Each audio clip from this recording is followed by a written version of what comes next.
Okay. Hey, hi everyone. I'm Gary, back to read the second half of the Sarah Youssef deposition with Judy.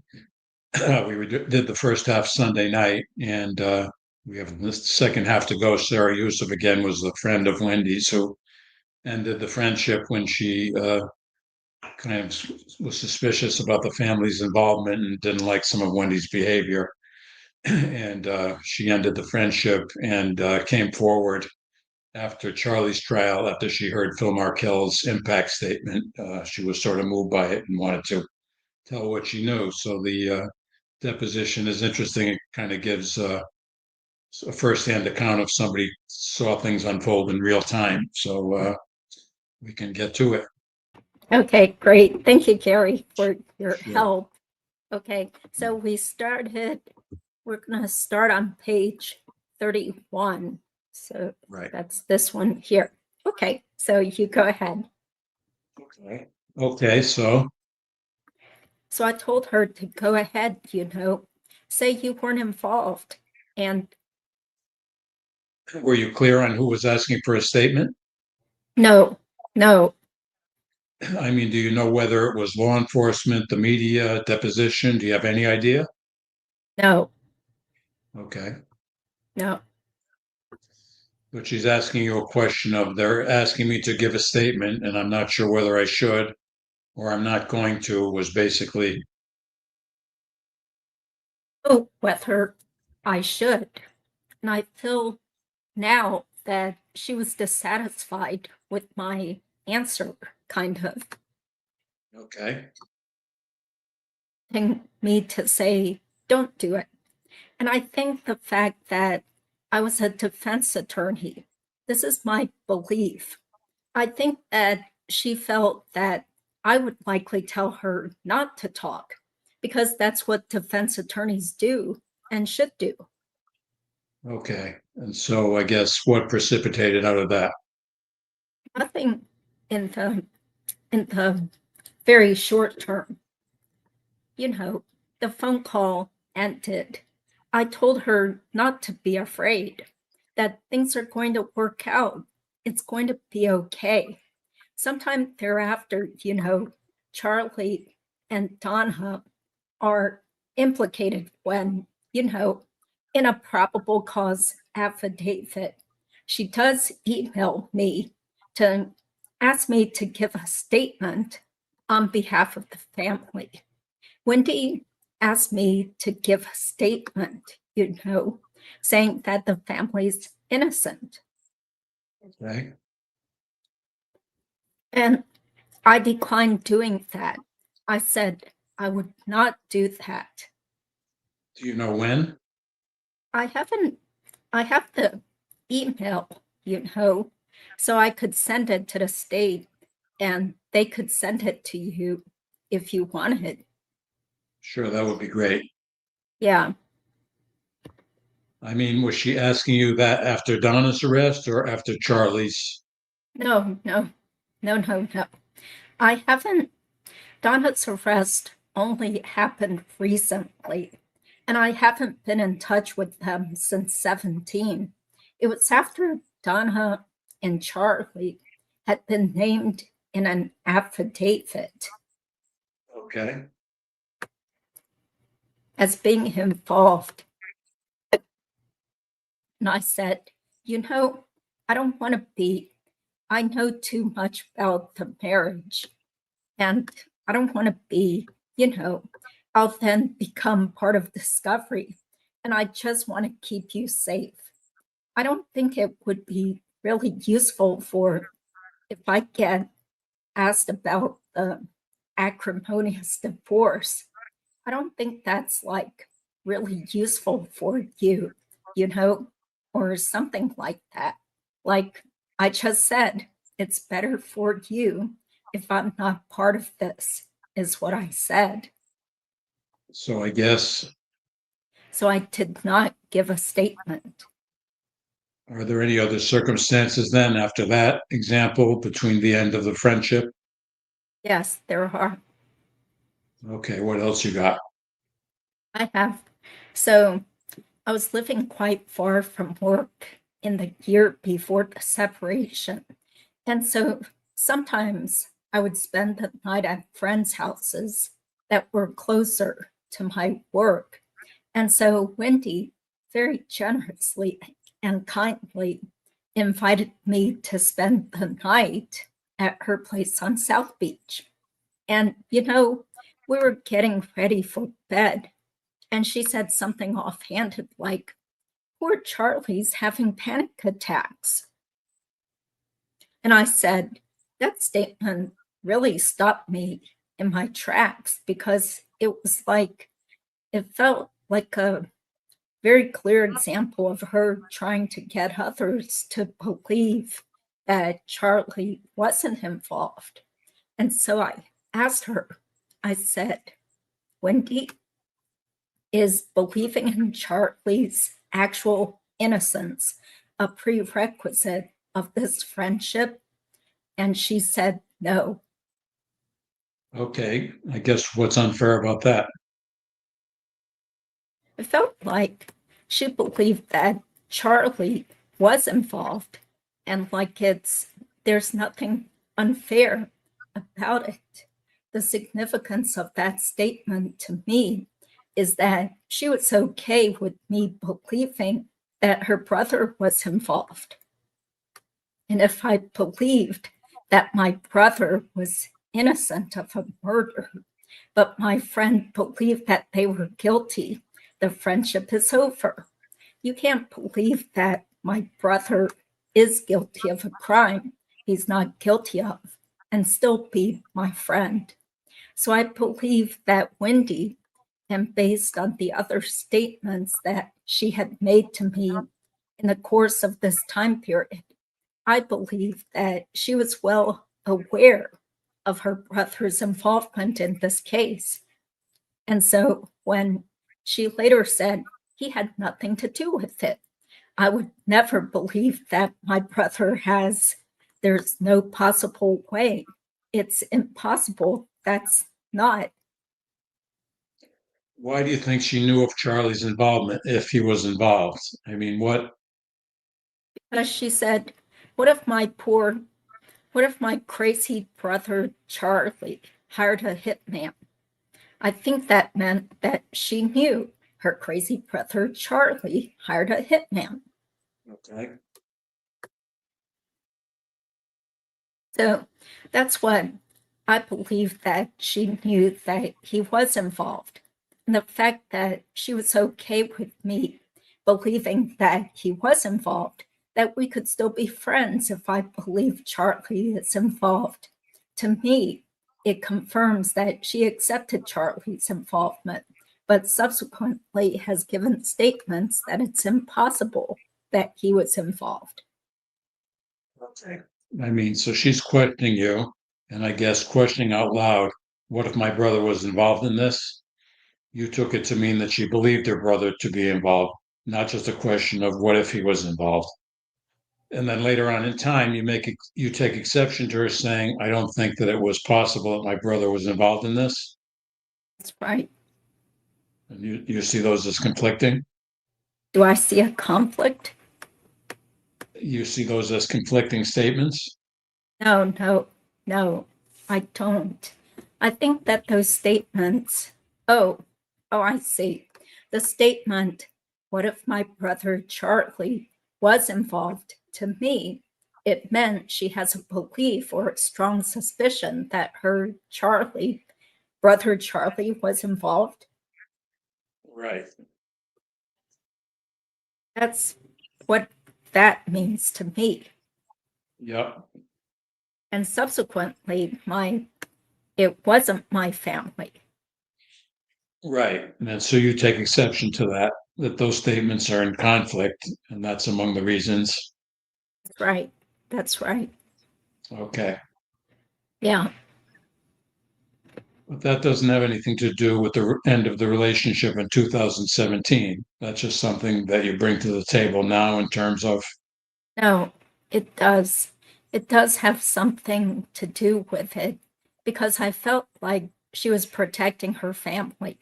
She was trying to get, she was aware of her family's involvement but trying to get other people to believe that her family wasn't involved. So part of that, What involvement did she say that her family had, other than that question of what if Charlie hired a hitman?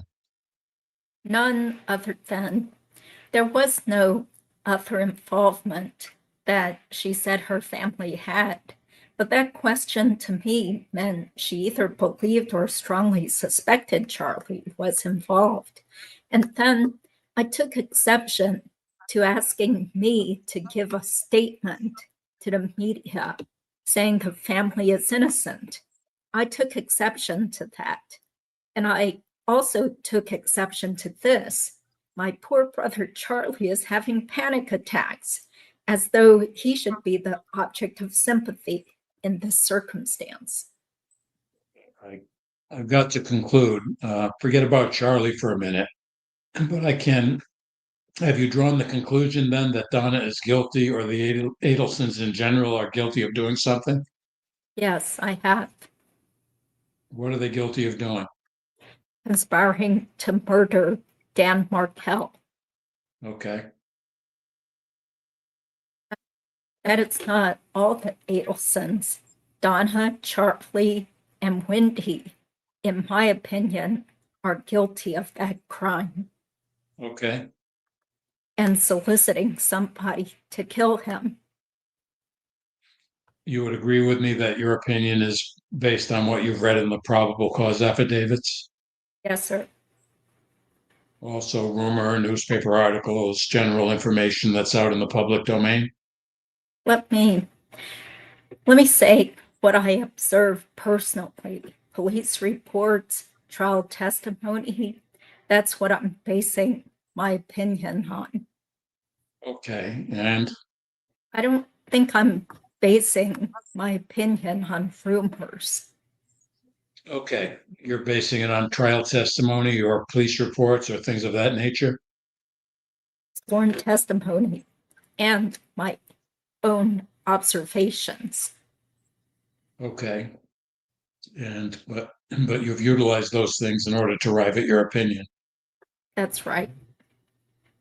You would agree that you don't have all of the information, the depositions, you didn't watch all of the trial, did you? Or trials, I should say. There have been 4 of them now. There have been 3. 3, I'm sorry. And I believe I've watched all of them. Okay. And then the court's rulings on the evidence and things of that? See, like voir dire and the pretrial motions, I wouldn't see what wasn't straightened. So, Okay. but Okay. everything, all of the trial testimony, opening and closing arguments, I'm a defense attorney. And it's something that touched my life in a very personal way and really affected my sense of safety in the world. I was very, very impacted personally by this case. Okay. But the opinions that you've arrived at, in one sense, it would be like a juror. You're watching or listening to the evidence, correct? Yes, All right.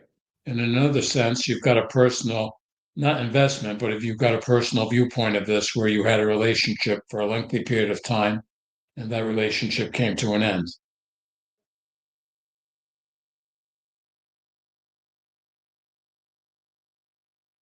I didn't yes, hear your end. Okay, I'm sorry. But beyond those factors of Wendy's behavioral changes or statements or things that she asked or said, there's not any additional evidence that you have or that you've gained through personal investigation or anything. not that I can remember. As far as I can remember, I've told you what I know. Okay, so you send an email to Wendy that says, I don't want to be friends with you anymore. Did Wendy respond to that? Yeah, it wasn't, I don't want to be friends. It's just, I need to take space from this relationship, from this friendship for my own sort of mental health and my own, journey. She sent a really kind response back, just like, take the space you need, my friend. And then I think over the next year, she probably sent either 2 texts or 2, I think I heard from her twice, either by text or email, sort of saying, "Hey, I miss my friend." And I didn't respond. Okay, yeah. If you could forward that email, and I don't know if you have the text or not, but that would, if you do, great. Even know if I have the sort of follow-up emails. I don't remember. I do know that I do believe that I have the email saying I need space and her response. I believe I have those. So how did you become a witness in this case? How did your name come to the attention of anyone? So after the last trial, I saw Phil Markel's victim impact statement on, I watched it and I was I was moved to tears. I was very, very sad for the Markels. I hadn't realized how old they had become. For some reason, in my head, they were just frozen as much younger people. But I didn't realize they were hovering around 80. And the fact that Phil spent so much time talking about the grandparent alienation and how they don't have a meaningful relationship with the children, it made me feel really awful. And I knew I'd been following the grandparent legislation, and I knew that if they were to prove some sort of civil liability, that they might have a shot at court-ordered meaningful visitation. And so I talked to some people I really respect, some mentors in my life, and I said, is that, you know, if I were to provide information, do you think it would put the Markels in a position to petition for meaningful visitation? And I talked to, you know, one of these people is a lawyer who went to Harvard. One of these people is a lawyer who went to Yale. They're two of the smartest people I know. And they said, yeah, it's, of course, I knew that the minute you say anything, you can become part of a criminal trial. And that was not my goal. I certainly don't want to be part of a criminal trial, but I knew that that was a possibility. And so I felt like if I didn't say anything, I'm one, not helping the Markels who deserve help. Well, who did you say something to? Mr. Snyder, I sent an email to Mr. Snyder, Who's Mr. Snyder? the lawyer, Warren Snyder, the lawyer that represents the Markels. Oh, okay. And so the email went to him, or Him. do you have a copy of that by chance? Sure, I do. Okay, if you could forward that also, that'd be great. Absolutely. So pick up from there. Did they contact you, or what happened from there? Yeah. He contacted me back and we arranged a phone call. And I told him the information I had. And nothing happened for a couple months. And then he contacted me and said, I'm giving your name to Georgia Kappelman. Okay. And that's my origin story here. Did anyone from Miss Kappelman's office reach out to you, or I mean, what happened there? Again, months passed, and Jason Newland, the investigator, Okay. contacted me and said, we'd like to talk to you about what you know. And so at some point, we arranged a call and we discussed the same things you and I are discussing. Okay. Do you remember when that was? A few months ago, maybe May. May sounds right. April, May sounds right. Sorry, you're just freezing up a bit. Yeah, I broke up there. It would have been well after Donna's arrest. Well, after Donna's arrest. Okay. And so he spoke with you in May or June of this year? Jason Newland was on the phone, and Georgia Kappelman was also on the phone. Okay. I think it was April or May.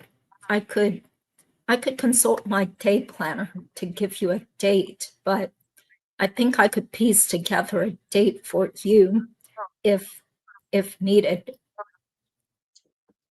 I mean, maybe you can communicate that forwarding through whatever you do to the state. That would be fine. If you don't mind, let me take a 2, 3 minute break and check with Mr. Rashbaum on anything that I've missed and that sort of thing, and I'll be right back with you. Okay. Okay, so brief recess. So after Donna makes the comment to you at the birthday party, did you spend time with Donna afterwards? I mean, in the sense that you saw her plenty of times afterwards? Uh-huh. Yes. Yes? Yes, definitely. Because I visited Wendi at that apartment. And then even after Wendi had left, and they had moved to a townhouse, I had visited the townhouse as well where Donna was. And but I don't think it was many, many times, but a number of occasions. Social functions and engagements, I think so. Yeah. weddings. Donna and Harvey attended my first wedding, but that was shortly before the homicide. Okay, understood. And then the person who's the Markel lawyer, Yeah. what was their name again? Lauren Snyder. Did you know them before, or was it something that you had to look up? Look it up. Okay. In other words, I feel like I need to. You saw the victim impact statement, you're moved by it, and you feel like I need to find a way of reaching out to these people. And so you did some Google research, and that's what you found? Yeah. I I wanted to help the Markells. I didn't My motivation was not to join the criminal case, but it was if something I know can help the Markells successfully petition for visitation, then, and one of the people I spoke to who was I was seeking guidance from, he said, just as there are like plea notions in criminal cases, this might lead to a negotiation. This information could lead to a negotiation that doesn't involve any sort of trial or hearing, but it facilitates visitation. It could be helpful to the Markells. And so I was hoping that they'd reach some sort of negotiation. And so, I mean, in the big picture of things, like we asked jurors, we're looking for a fair and impartial jury that doesn't have any biases. You'd agree with me? You bring bias to the table in the sense that you're an activist, a lobbyist for the Markells? No, sir, I'm not. No?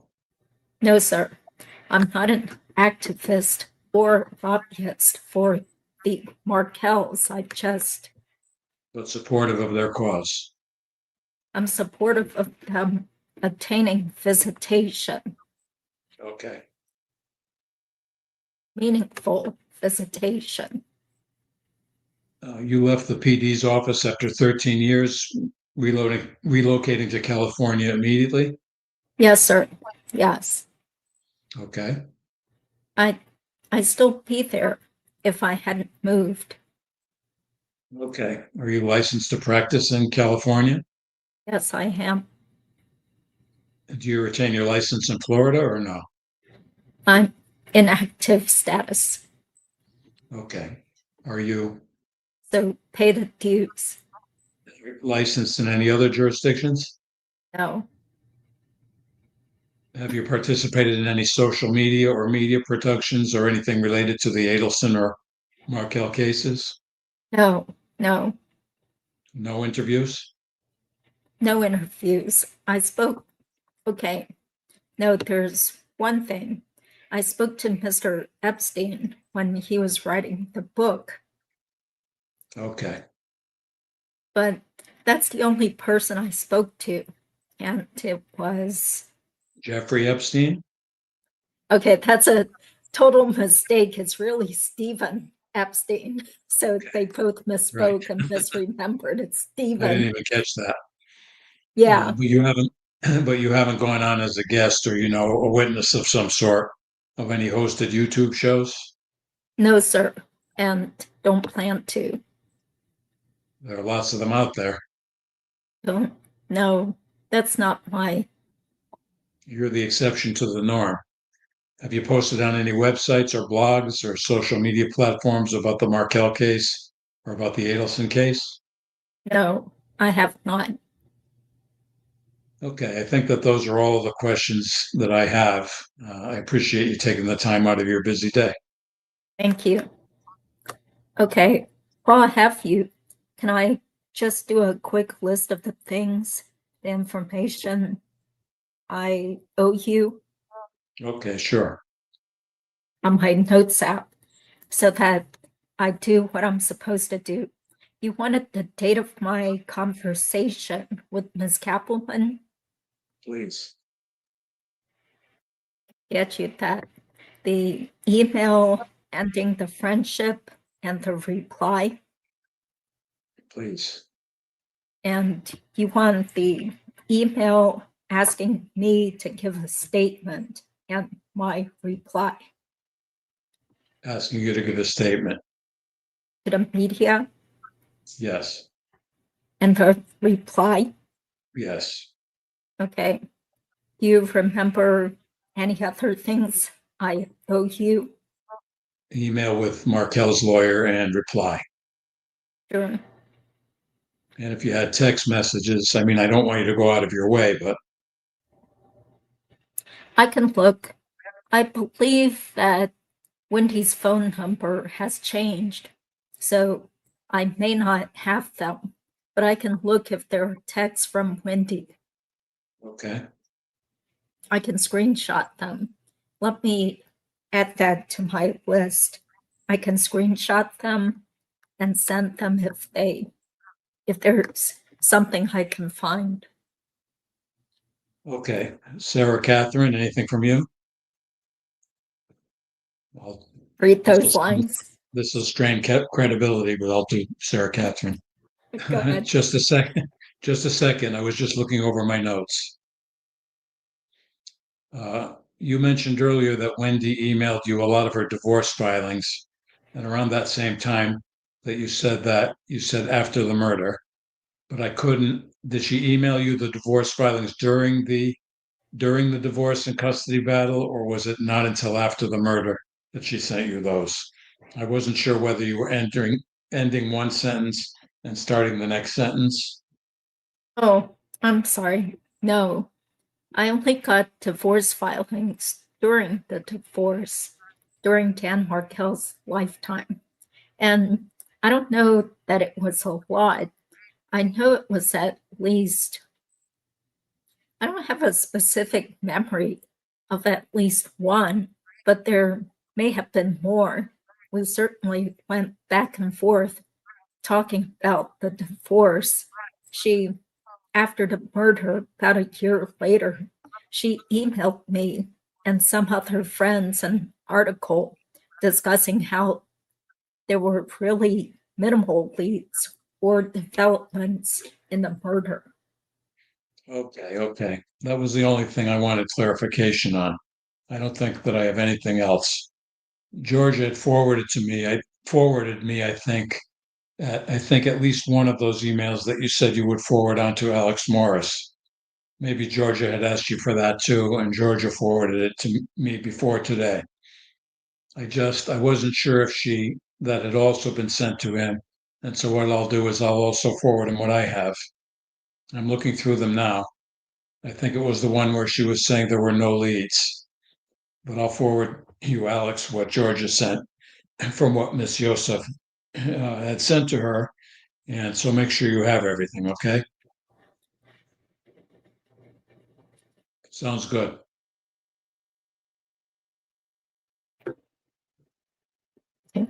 Keep reading. Yep. Well, it's Miss Yosef now. As you know, you've got an ability to read or wave. I don't know that I need to explain that to you. Oh, no. Okay. I'm sorry. I don't know that I need to explain that to you, but the court reporter would like to know. I will read. Okay. The And that's it. witness did not waive reading and signing, and the deposition concluded at 2:10 p.m. Well, that went pretty quickly. Thank you, Gary. You're great. People love your voice. So that's good. My pleasure. Yeah. So We- this was August 23rd, 2024. Right. Yeah. The one thing that caught my attention, I had seen it before, but when we were reading it, is she says she does not include Harvey in the people she believes were involved. And I wonder if after watching the last trial, if she's changed her mind or if she just didn't think to include him. 'Cause the more I think about it, the more I think there's a strong case against him. Actually, basically he was his money. He drove there to pay the money. I think that Donna and Charlie tried to like shield him from some of the things when it started to go off the rails, like about the bump and so forth, because he would fly off the handle, as Charlie said. But it seems pretty clear he had to be involved on a significant level. Yeah. Excuse me. I did a ton of talking today for work. So Yeah, I'm we so can glad stop. you're We could here. we could do a short one if your voice isn't up to it. Yeah, maybe Let's take care we'll of your wrap voice. it up in like 10 minutes or something because I still have more work to do. So, yeah. Problem. Well, I mean, I personally, I do feel like Harvey was more likely than not involved, but it's based on what little we know publicly. I think it would be too easy for him and his potential defense attorney to have a plausible explanation for stuff. He could still claim that, look, I drove in the car with Donna and then she went inside Charlie's house. But I think, wasn't Donna's defense basically saying that it never even happened? There That they was never no money never went drop. to the house. Yeah, Exactly. Yeah, that they weren't there. they weren't there. Perhaps there was lots of road construction going on, so Right. that's why it took Road them so long. construction. They had to stop to eat. They're old and they drive slow. Yeah, they have to use the bathroom and stuff. Yeah, Yeah, no, it was not very credible. But again, like I keep coming back to the fact that it's six-figure kind of money you're talking about, and that money is not coming out of the safe without him knowing about it. I just yeah, can't see how that's possible. yeah, because he knew everything about the dollars and family finances, and Yeah, he hated yeah, Dan. He hated Dan Markel as much as Donna and Charlie and Wendy did. It was their yeah. whole He's just, hobby. I think Mhm. what's saving him or making him seem less involved is he doesn't seem like he's a big talker and on the phone, unlike his son and Donna to some extent. Even when they're on the jail calls, he's there, but he barely gets a word in. Mhm. It's like Yeah, 85% Charlie and 13% Donna and 2% Harvey. yeah. Well, was it Wendy who said something about how her father has a slight hearing problem? So Right. that could be why he wasn't on the phone as much, plus the fact that he was still busy working back in 2016. Right. When I But listened to the calls, I don't know if Dave Ehrenberg was on a show. I don't know if you saw it, and he made a joke and he said the joke was this a boy went to try out for the school play, and he got home, and his mother said, "Well, did you get a part? Did you get a part?" And he said, "Yeah, I got the part of the Jewish husband." And the mother said, "You go back to that director and you demand a speaking role." I missed that joke. Jeez. When was that episode? Oh, I don't. He's on a lot of shows. I don't remember. I think it was on Surviving the Survivor. But Yeah, that's they're whenever I just listen to the calls and Harvey mhm. not saying too much, I kind of think of that. Yeah. But he's still all up in the family's business too. He just kind of has Donna as the mouthpiece who, Right. she does all the coordinating work. Yeah. Well, we should address the one super chat. I don't really understand this. Okay. Wendy has Vince the lawyer made a pass at you. Okay. Well, No, Wendy is not here. I think he means Judy. Judy. Okay. That's kind of crazy. We have a No, he's professional yeah, relationship. That's stupid. yeah. So, Vince is but he's he's kind of growing on me, Vince. Like I watched yesterday, and the jokes he made about you and your love from high school that was funny. But the funniest thing college. was college. Yeah, he picked the worst picture of James, mentor lawyer, that you could imagine. It looked like where he looks like he's like had a lobotomy. And then the dancing on the tennis court, that was Well, funny. okay. I I guess, don't know if James has got that much of a sense of humor. I don't know how he's going to I like think that. James is still mad and, annoyed. So I shouldn't be laughing here. But, I mean, I think there's room for humor and comedy, Yeah, sometimes even in the true crime realm, because we're making fun of the criminals here, and of course we sort of feel like we get to know these YouTubers who cover the yeah, case extensively. And so once you become sort of like a public figure, then sometimes people want to, make jabs at you too. I mean, I've seen that happen. So of course. Yeah, yeah. yeah. You should. Yeah, people should lay off about your voice. Your voice is fine. Mhm. You're putting in all this effort. Yeah.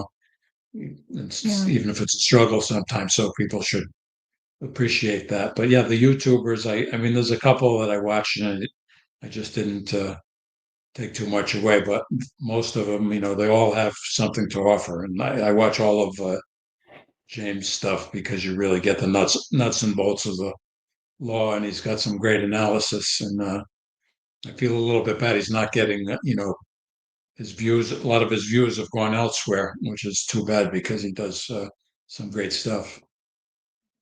Yeah, that's why I always try to sell his channel and tell Yeah, people, hey, look at this great new info that James Mentor Lawyer has up. So thanks to James, he was the one who requested originally this use of deposition. And I think he had his intern read it, would you say, a year ago? Yeah, it's been quite a while. So this isn't new info really for people who no, have been addicted to the case. But it wasn't until just a few weeks ago I was thinking, well, what's there to cover? I guess I'll see if James is willing to share his deposition transcript. And, I offered him a little bit of money for it, because he goes through so much trouble to yeah. get the stuff. It Yeah. seems like this information would be more relevant in a Wendy trial. I think if we hear from her, that's when it would be in Wendy's trial. Mhm. Yeah, and hopefully she has more info. And I also feel like it's so brave of her to come out and say this, because I think a lot of people who actually knew members of the family, they're probably too scared to say stuff. Yeah, yeah, Mhm. yeah. I remember Jeff Lucas was scared in his first couple of interviews. He was, afraid to say everything he knew about Charlie. Mhm. it really is crazy, the whole thing. And it just keeps, I mean, we're all waiting for the next shoe to drop, whenever that'll be. But Mhm. meanwhile, it's a month of not a whole lot of new things, and people are still talking about it. Yeah. Well, this brings to mind when you first came on this show, you mentioned that someone in your family had been murdered many years Right. ago because the murderer mistakenly thought that that cousin was you, right? Correct. Yeah. So, Right. what was the motive, and was the person like totally mentally ill? Well, I don't think he was, mentally ill per se, but he had an obsession with the woman I was dating, and they had worked together, and then he went in the Navy, and they were just friends. But she was sort of a little bit of a flirtatious type, maybe, but she was just nice, very nice to him, and he wanted more, and he went off in the Navy and came back. Um, after being away a year and a half, 2 years, and he was trying to make contact with her, and she had had a long-term relationship before me, and she split up, and he kind of thought he would have his chance after that, and then she was with me, and I had never met him.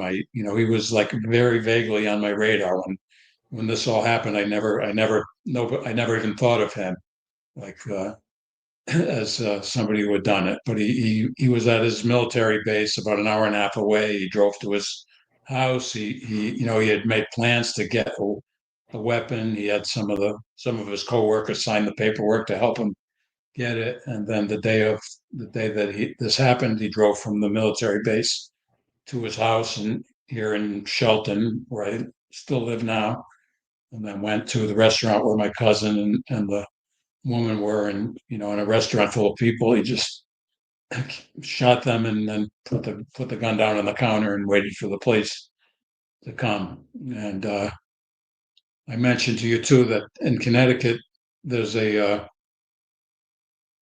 law or a program where people who committed crimes of passion when they were young, and under the theory that their brain doesn't fully develop, and people are more impulsive, and you see a lot of cases with like drug deals gone bad sort of things, they get the opportunity to have a hearing before the parole board and get their sentences reduced. They don't get out right away, but they have a reduced sentence, and then they have supervision and after they get out and so forth.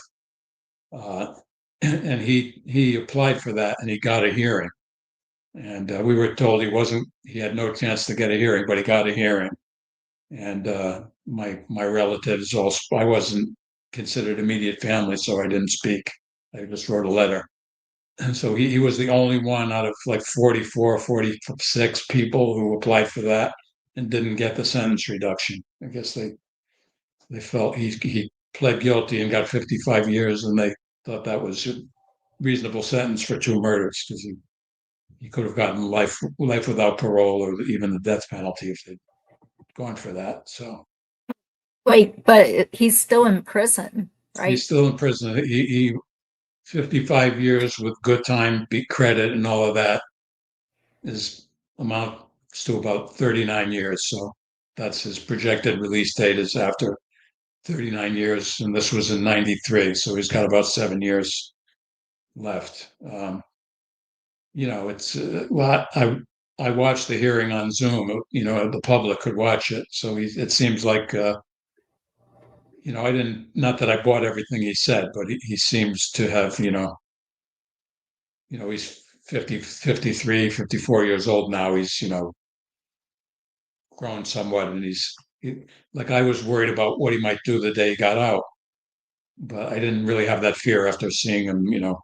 And the shame of it is he was not a dumb person. He's well spoken and just destroyed a lot of lives and wasted his own life basically. So just a very senseless thing. Yeah. So I wondered, do you think he still has family around that would take him in? once he Well, gets the out of story prison? is his mother is still alive, and they asked him, what would your plan be? And he had support from different people, including, the lawyers helping him, and so forth. And he would have gone to live with his mother. So, but she has to be, if he's 53, 54, she's got to be, at least in her mid to late 70s, So Yeah. I don't know where he'll be in 7 years in terms of a place to go, but that's, Yeah. that's his. I see. Yeah, so that you had mentioned that could be a reason why you're sort of drawn to true crime cases because of this case that happened to your family. Yeah. Yeah. I just have, I ought to really read some of the psychology because, that sort of crime is a little different than, the Adelson type of crime. But to understand how people get to a place where they could do that and not consider the consequences to themselves and to all the people they're going to hurt, including like the two kids in the Adelson case. They didn't, as far as Donna was concerned, they were better off. They would never, they weren't sad. It wasn't true that they were sad. They would get over it, and it's insane. That's right. Yeah. So Clarissa brings up the Mike Williams case, which a lot of people have also mentioned because that was also in Tallahassee, where Right. Mike's wife and his so called childhood best friend plotted to kill him because they were having an affair. And she didn't want to get divorced and have to share joint custody of their little daughter. So instead, they hatched this plan where Brian was going to take him out fishing and then Right. push him out of the water, and that didn't work. So he took out his rifle and shot him in the head Yeah. and Yeah. buried the body. First I watched, I knew about the case and I probably had read some things about it, but I watched, there's a documentary, like a 3 or 4 part documentary on Oh, Hulu right now. It's called Mr. Murder. And I watched that, and then I watched the whole trial on YouTube after that. And maybe not the whole thing, but I watched the key parts of it. So I think she was, you know, you talk about the juror who watched Donna's behavior in court and that being a potential issue. I think it was more of an issue in her case because like she was supposedly like learning for the first time how, if you believe what she said, learning for the first time how the murder took place, and she's like stone cold, expressionless, like she didn't show any reaction to anything. And the whole trial just kind of sat there. She was like the anti-Donna kind of. yeah. Maybe it's just the pictures I've seen of her, but she always looked kind of ghastly, like very skeletal and kind of devious with a big forehead. So, yeah, Yes, yeah. She it's actually kind of looks better. And I saw a prison photo of her, and the bleach blonde has all grown out. And she looks better actually. okay. She always Yeah, had like the bleach blonde hair that was not kept up with, I guess. You know, it didn't look so great, but not that that matters. But yeah, she looks better with the natural brown hair. yeah. Well, I mean, at least finally, poor Mike Williams's mother was able to see justice for her son after so many years of nothing happening with the whole investigation.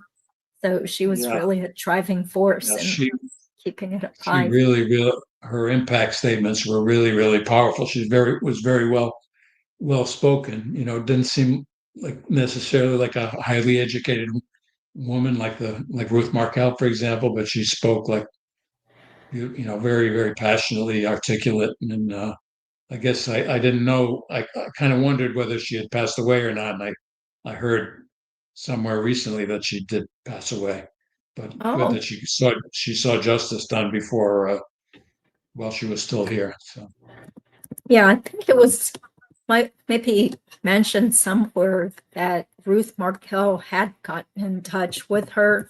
So they had talked a bit. that's good. Yeah, Yeah. Let me look her up real fast because oh, well, just this past July, there's an article saying she's still alive. Really? So Okay. I so hope that would that's be true. great. I mean, good Yeah, for it was her. on it was on a podcast. Somebody was talking about the case and saying that she'd passed. But yeah, God bless her if she's still here. Yeah, yeah, because this is from mid-July this year.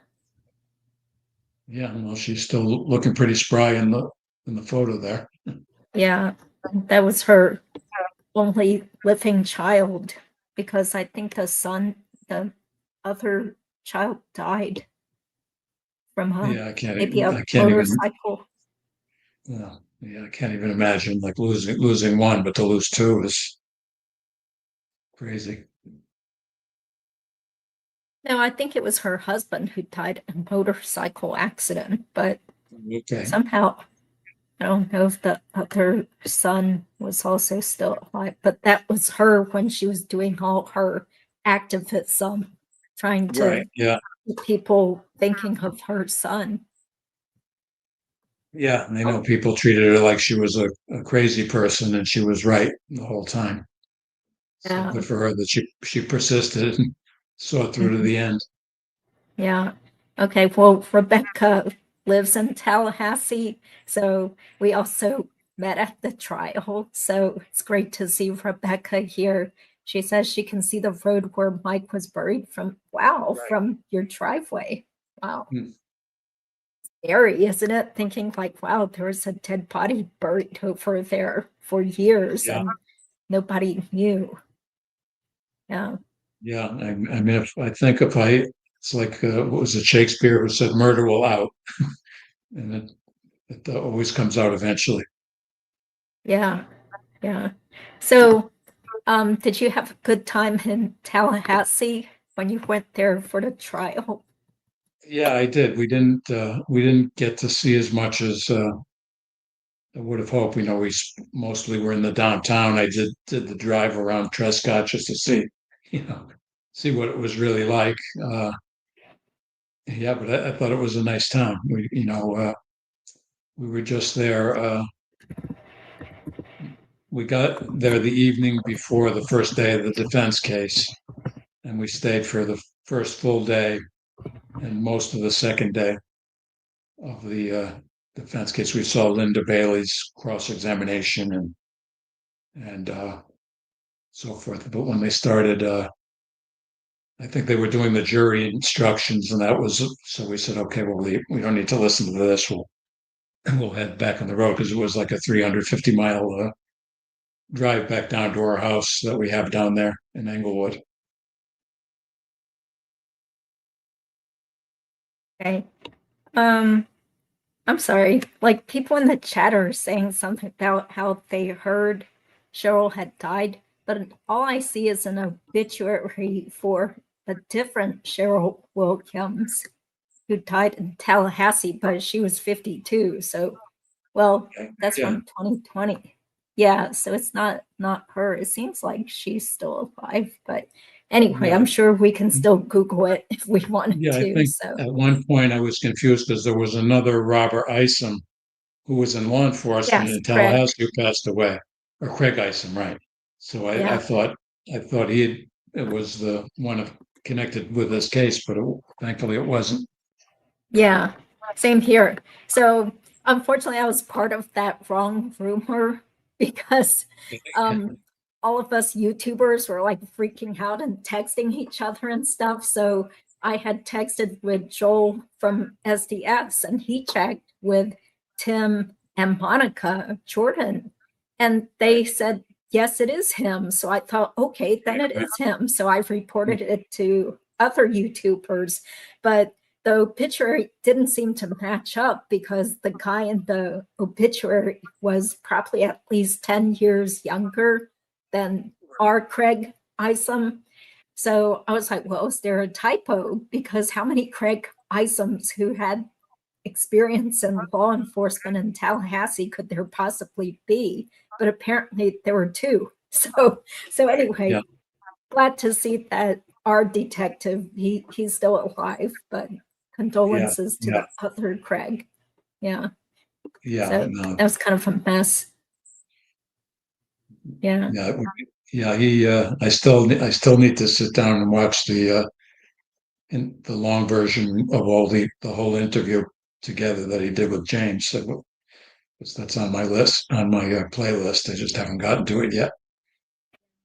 Same here. That sounds like something good to listen on a long drive, just to soak it all in. Yeah, So, no, you're keeping me busy with your stuff because you have something almost every day lately. oh, geez. Yeah, I need to slow that down because my voice is dead as usual and all this work is piling up. I got some more new clients recently. So, yeah, I got to get to work. But how do you have time to keep up with all these cases? Uh, well, I'm in my car a lot driving around to the restaurant, so I listen, on my play videos on my phone. I catch up that way, and then I'm not watching a whole lot other than YouTube stuff recently. It's still going strong since the trial. I started watching a series, a Netflix series, a little bit with my wife, but other than that, it's YouTube. All the different stuff. Yeah. So, did you get into any of the other spousal killing cases? Like, what was it, the Rastelli case or the Jared Pritikin case, or Uh, that woman who tried to get a hitman from the Bahamas to kill her oh rich yeah, husband, yeah, right. Yeah, I did watch some stuff on that. That seemed Lindsay. I yeah, think that was her right. name, Lindsay Shearer or something. Yeah, Yeah. wasn't she? Didn't they give her bail, and then she did something because they were not supposed to talk about the case publicly, and so they revoked her bail, or maybe it was the boyfriend who was involved in it with her. But that's the last thing I heard about that.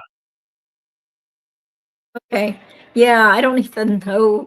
I'm going to have to go back to um, gossip, rumor, and innuendo because I think that was where Kathy really piqued my interest in that case. But now I can't even remember the last name of that Right. person. But I'm pretty sure her first name was Lindsay.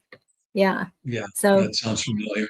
Yeah, yeah. There's so many of them. It's sad. yeah, like all these women like plotting to kill their husbands or Yeah, ex-husbands or and then some husbands killing their wives yeah, too. yeah. I So guess it's not, it's in terms of the true crime world, it's not that uncommon. That's yeah. why, Oh, oh, I'm sorry. Her name is Lindsay Shiver. right. That's what her name is because she was in Georgia, came had a very wealthy life. I can't remember Yeah, what her husband did, but she was having too much fun in the Bahamas and met right. this guy. Yeah, Yeah. yeah. I remember there was a body cam video. The husband was going to fly with the kids to the Bahamas to their house, and she wasn't included, and they had a dispute over that. She wanted to go to the Bahamas with them, but then not stay in the house with them, but go be with her boyfriend in the Bahamas. So the police wound up being called, and it all wound up on body cam. Hmm. Yeah. So she's out on bond, staying with her family. Yeah. How nice. Yeah, we Okay. talked. But in this case, at least she didn't get away with killing her husband. She just got found, when text Right. between her and the guy. Yeah, Yeah. that's a lucky break, and a lot of times when they find a hitman, turns out to be a undercover officer, and they get stopped that way. There was one Yeah. case where I remember, I don't remember the names, but it was the grandparents were trying to hire somebody to kill the son-in-law, or No, it was the daughter-in-law. They wanted to kill the daughter-in-law and one of their grandkids. It was crazy. So they had them Oh, in a hotel room, paying the money to the hitman, and then all of a sudden, all the police burst. They get what they need on tape, and all the people burst in from law enforcement burst in from the room next door. oh, okay. So what case was that? Do you I remember can't I the can't name? remember the names, but it's about 15 years ago. But I remember, Oh, the it was very well known at the time. It was on Dr. Phil and so forth. So it was a well-known case, but it was particularly sick. oh, okay. Well, getting back to that Rastelli case, once again, I heard about it thanks to Kathy at Gossip Rumor Innuendo. Hopefully, she'll come back to do another joint live stream. But so that case is over, I guess, because the wife already got sentenced to prison last month. Yeah, I saw that. Yeah. Okay, what? 1 to 15 years in prison? That's crazy because she lured him to Utah under false so it's her brother who actually killed him, but she lured the husband to the house. Okay, I see. Yeah. So 1 to 15 Wow. is a little late. That's what That's I like about crazy. that's what I like about Florida. I mean, if you commit a murder there, you're going, I guess they have second-degree murder, but if you do something like a contract killing, something like that, you're gonna go away for life, and it means life. Okay, plus a sentence of 5 years to life in prison for the charge of felony discharge of a weapon. The sentences for murder and discharge will run consecutively. Okay, so who knows how many years she's really serving then. It's horrible. And that's in Utah. Yes, so they lured Matthew to Utah from California because she tried to act like she wanted to work on their marriage. Meanwhile, she's conspiring with her mom and her brother to kill him off as soon as he walks through the door. And from what I've recalled from Kathy's summary, they planted a knife in his hand, but they were so stupid that they put the knife into his non dominant hand, and the knife was facing the wrong way. So it wouldn't have Yeah, made yeah, sense they had, for him to try to attack the yeah, brother like that. right. Yeah, they had a 50-50 chance by accident of putting it in the right hand, Yeah. in the right direction. But yeah, a lot of dumb criminals. Yeah. So at least she got caught and sentenced to Yeah, whatever. I don't know how long she'll really serve. So yeah, yeah, yeah. We interesting. talked last time about Corey Richards. I think that's out of the cases that are active now. I think that's the one I'm anticipating the most. I think in the chat, last time people said it was going to be in jury selection in January and trial in early February. So that's coming up fast. Yeah, Another there's thing, more we waited. cases. Seemed like we waited forever for Donna to finally go to trial, and now it's been over for a month already. This time Yeah, just goes by so fast. that's right. Yeah, John is asking, is this the case where the family used the Adelsons as their role models for murder? Yeah, it's the Rastelli case, the one Right, that I just showed on the screen where right. the mother was Googling Donna Adelson and looking into how Donna Adelson tried to get away with it. Well, that wasn't a good role model, for trying to get away with it. So, yeah, so ridiculous. It's crazy. Yeah. Okay. Well, unfortunately, I think I better get going. I Okay. promised some people I'd get some work done for them today or All right. tomorrow. Yeah, that So, that work is yeah. a real nuisance, but you have to get it done. Yeah. Yeah. Thank you so All right. much, Gary. So, Well, my pleasure. um, So let's talk to you again soon. sure, sure. It'd be great to come back and talk about other cases and, maybe even after Donna gets sentenced, I'm sure there's going to be a ton of live streams about that too. Absolutely, yeah. And hopefully, there'll be at least one more trial after this. So we'll see what happens. Yeah, totally. Okay. Well, thank you. Thanks, All right. everybody. Okay. Thanks for caring. So Joe Good night, everybody. Petito will be on tomorrow, 5:30. I'll be watching. Okay, great. Okay. Great. Have a good Okay, evening. thank you guys. Take Bye-bye. care.